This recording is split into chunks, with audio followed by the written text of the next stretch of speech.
Ты сказала, я этот концерт делаю ради мамы, потому что Да. мама бы хотела. Что это, почему, что это значит? Знаешь, потому что моя мама таки не смогла быть ни на одном моем концерте.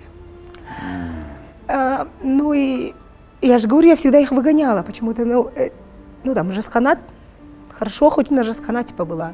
И мама, да, потому что я потеряла достаточно недавно ее. Это всего лишь прошло 2 года, но это как бы... И мне хотелось, чтобы вот... Я даже концерт назвала «Жүрегом», песня. Потому что я вот до этого вам сказала про «Жүрегом», что вот даже провожала под эту песню маму. И это память. Это память, и это мое первое становление. И мама — это тот человек, который всегда верила в меня. Она будет смотреть, думаю, и радоваться за меня. Тыңдай бергім келеді сені, үнсіз даусыңды, тағдыр жазған